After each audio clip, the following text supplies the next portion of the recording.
Crazy stuff, huh? I think this is crazy stuff, and I'm glad we're taking an opportunity to talk about this whole thing with Peter Attia, Dr. Peter Attia, longevity medicine, how this sort of relates to what has just occurred since I think it was Friday when it all came out. And, I was thinking about this, that, we don't usually like overly capitalize on these types of things, and I don't want it at all to feel like we are. I just don't want it to feel that way. I have felt compelled to say something. We've begun our process of posting about it, and our thoughts and opinions about it. But we wanted to be able to kind of go through and talk about it now. Yeah, I mean, I think that what we don't like to do is find the need to make political commentary that is, public demand driven versus commentary that stems from our interest in health and wellness, right? And this is an example of that. Like, we're not talking about Dr. Attia because we're talking about Dr. Attia. We're talking about a global concept that we believe directly impacts all of us as American citizens in particular, and that very much impacts this idea of health and wellness. Yes. Let me set up for those that maybe don't understand perfectly what we're talking about here. This really, in the end, and again, I can't believe I'm even saying it on this, but here we go. This is the Epstein files, the infamous Epstein files that most everyone understands that in America. We've heard a lot about that. And there's obviously, horrific things that this man has clearly done, has been involved with, and now with this new drop of information, it's even more so. This guy was beyond evil, and so everyone knows that. So now with this newest drop that just came out, with releasing virtually, I believe, almost all of it, outside of some redacted pictures and images and things that were not good. It's a lot of information that finally was dumped. And it mentioned the physician, Dr. Peter Attia, the longevity medicine physician, Dr. Peter Attia, who only very recently, he's had quite a bit of notoriety with his podcast and his private practice, for really about roughly the past 10 years. And then in the past almost literally year, he just started getting a big crescendo and was on 60 Minutes and just had all this national notoriety, and then this hit. And so I think where you and I started taking immediate issue was just, as we're looking on social media, the reactions of, it was like a, I don't know, it was so it's like venomous. A tsunami. Yes. Yeah, very venomous type of, base type of reaction about all of this from many, other influencers. I heard, Dave Asprey and others, but where I'm taking the most issue is with conventionally trained medical doctors coming out of the woodwork now, and aside from just really bashing him, they're now bashing longevity medicine. A lot of what it's come out, even the other just random influencers that I'm seeing, just there's so many videos about it now, at least what I'm seeing. And they're taking the opportunity to really bash longevity medicine, that somehow his perspectives on that, and the fact that these various influencers or MDs didn't think that longevity medicine was worth anything, but now it's time to really say, see, sort of, I told you so, because of this, almost non-related concept of him with maybe having some issues with Jeffrey Epstein. Right, that's right. Yeah, and I think that's a very important distinction, because, again, we're not really talking about the validity of the accusations. We're not really talking about what we believe about the accusation. Like, none of that is the conversation here. What's the conversation here is this idea of the quality, the intensity, and you said venomous, the meanness and the all-inclusiveness that any individual in our society suffers. And the reason this is particularly important to me is because I believe that they're using this character flaw. Okay, I know people are going to be like, character flaw, it's potential pedophilia. That's not what I'm talking about. Because also, we don't know anything. We only know what we've been spoon-fed. And I think, hopefully, the audience out there knows well enough now that what you're spoon-fed always needs to be taken apart.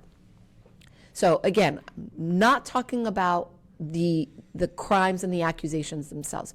What I'm talking about is that if there is... Well, hold on, just so we're really super clear, there are no crimes or accusations, particularly to Dr. Peter Attia, regarding anything with Epstein outside of what, these off-color, if not whatever you want to call them, horrible types of comments that he made. Okay. So but even there's worse, because they're inferred accusations, they're Right. inferred crimes. We don't know anything. But what is happening is that media is taking this as an opportunity to dismantle all the credibility of his professional message and his professional efforts. Right. And that's a problem for me because I am in that profession. And I believe that this feels like an attempt to control the freedom of choices, the freedom. What we're doing is we're using that fear-mongering yet again, like we saw during COVID, to make people say, oh, you see, anybody who's fringe compared to convention is bad and not valid. And it's bullshit. Yeah, they've really called into question, again, the message, like you're saying. They have started to attack the fact that he didn't complete his residency. Right. And what's interesting, it was a surgical residency through Stanford. I mean, this guy was not, Like, no matter what, he was no slouch. No medical schmuck. Absolutely. And he just decided at some point to pivot away He from... had a different calling. Yeah, he had a different calling and went in a different direction. And went in a direction that wasn't a conventional direction. So they're all of these doctors that I guess through ego or whatever the reason is, they feel the need to ostracize him because he didn't go that regular route. Right, John, but this isn't really all doctors doing this. I mean, this isn't just conventional doctors. And actually, some of the best leaders in longevity medicine are conventional allopathic trained physicians. So to me, this is really about planting seeds of distrust, and the way media, and we're part of the media, anybody who's out there sharing stories and sharing posts without really thinking on their own before they post it. I mean, some of these people are just walking around saying, I knew this guy was a jerk. Anybody who's anti-vaccine is a jerk. Well, it's funny because he's not anti-vaccine at all. Okay.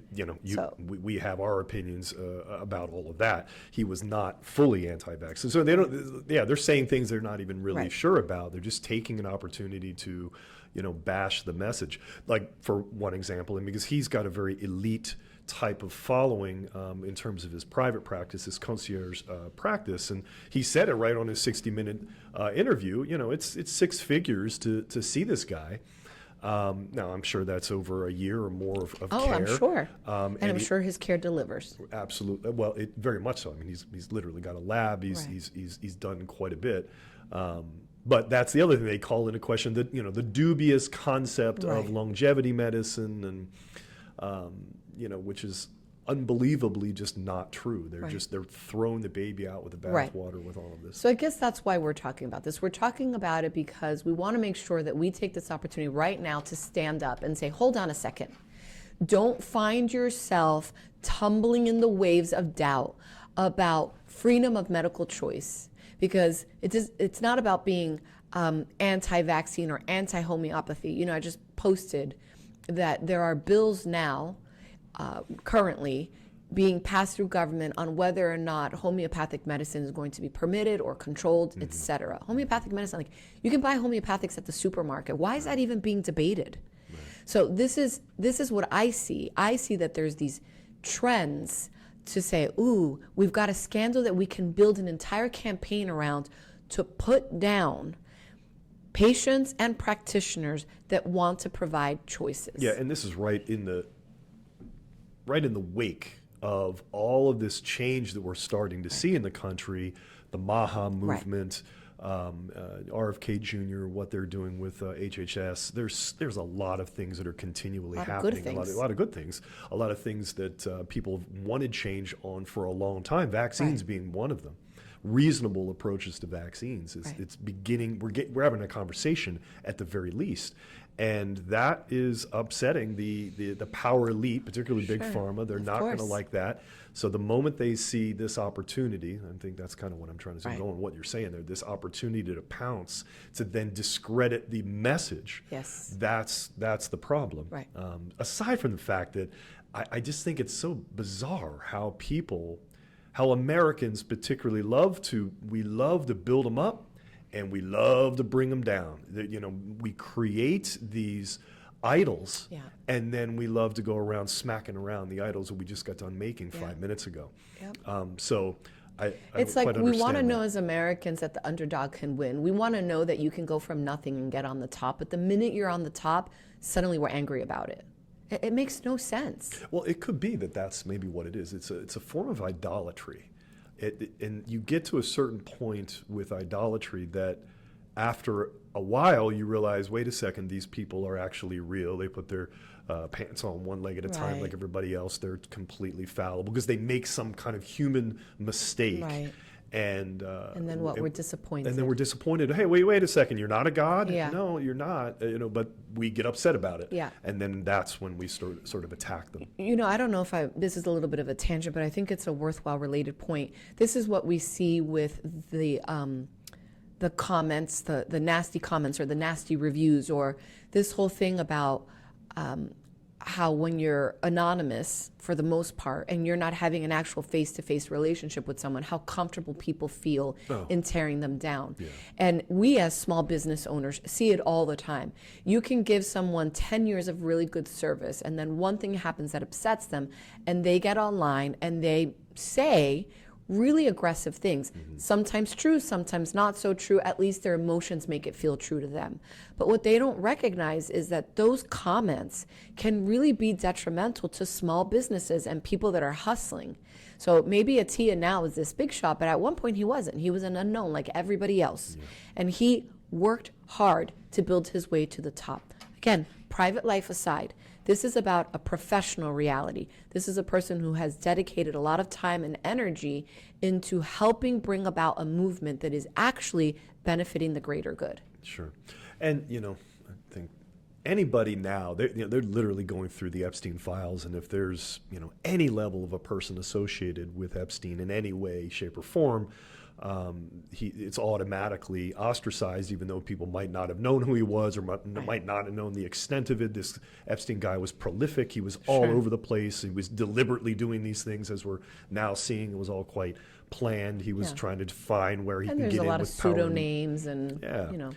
So anybody associated with the name, everyone's wanting to automatically hang that person out to dry, and we don't really fully know. So, some of the comments, there's one particular comment that he made that we could say was, that sort of locker room discussion perhaps between guys. Some people would say, well, he's a physician and shouldn't have that type of, conversation with a fellow patient. And I think it really depends on the kind of relationship you have with a patient. Sure. Sometimes you have very personal, over many, many years, almost friend-like type of relationships, and you're going to say things maybe to that patient that you wouldn't say to most of your other patients, perhaps. It just kind of all depends. But with all of that said, he apparently came out and said he was not his doctor. So he had some form of relationship, so it's a personal life thing, but he said technically he was not his doctor. I think he was probably giving some level of medical advice or something, probably, hey, I'm a doctor, let's talk about it. But technically he was not his doctor. But even if he was, how many times have I had patients now? The other day when I was seeing You patients, don't ever say off-color things to your patients, ever. No. So this is my story. My story is that the other day I had a day packed full of patients. I don't remember what it was. Let's say 9 patients in a row, which for me is a lot because I condense them into a relatively tight period of time because I have to go get the kids, et cetera. But that's not the story. The story is that I had a student shadowing, and I said to her, mind you, all these patients I have known, what's the right way to word this? The patient I have known the least amount of time has been my patient for 6 years. Okay? So these are people I have a relationship with.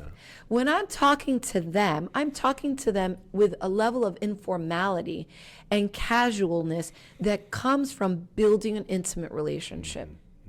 I've had some of those patients or some of our friends that listen to our podcast say, I don't think you show your sass enough, or I don't think you, and I always say to them, I say, well, because I'm a physician, right? So at the end of the day, what I am presenting to the audience is a very professional face. It doesn't mean that it's not who I am. It just means it's an aspect of who I am that is my public life. It is not my private life.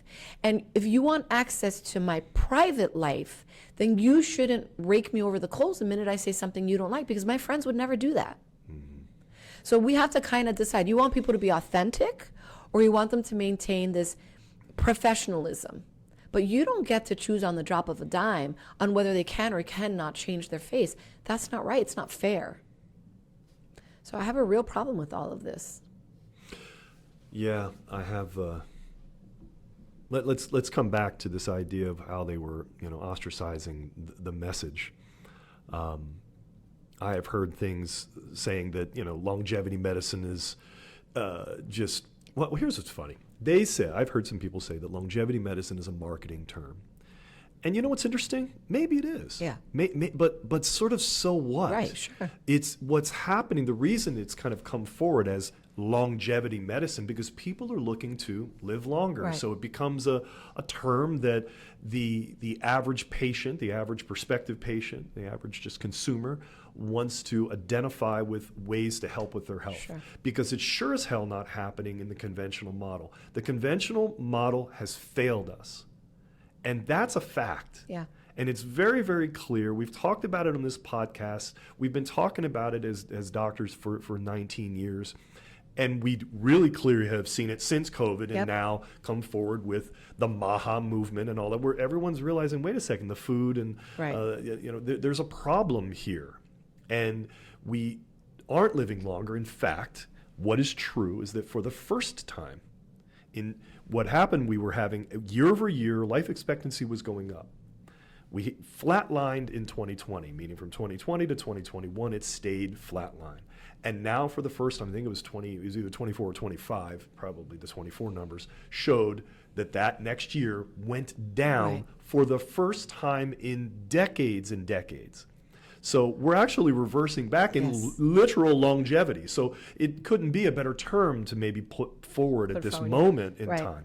And marketing is, the main goal of marketing, right, is to be able to take a message that resonates with others so that people know that your good or service is out there. There's nothing wrong with that. The problem with a marketing strategy is when it's insincere. Right. If you're selling something as healthy and it's actually processed wheat and sugar, then no, that's not healthy. That's insincere. So there's nothing inherently wrong with marketing. Which we've seen with big food and which we've seen with big food and big pharma. Right. So this idea of it being a marketing term, and conventional medicine is not individuals. Conventional medicine is a philosophy. It's a business. It's a combination of politics, health insurance, individual decisions, culture. Yeah. So it's all of those departments that need to be changed. Medical schools across the board, whether you're osteopathic or allopathic, whatever, they're changing. The demand is moving towards common sense medicine. Yeah. Stop trying to convince me that things that are bad for me are good for me, and then tell me I'm the one who's wrong. Yeah. Yeah, they, again, saying this marketing term, I heard another physician, I wouldn't say she was abjectly wrong, because she was saying, well, longevity medicine is essentially preventative medicine. Well, again, you and I have said that.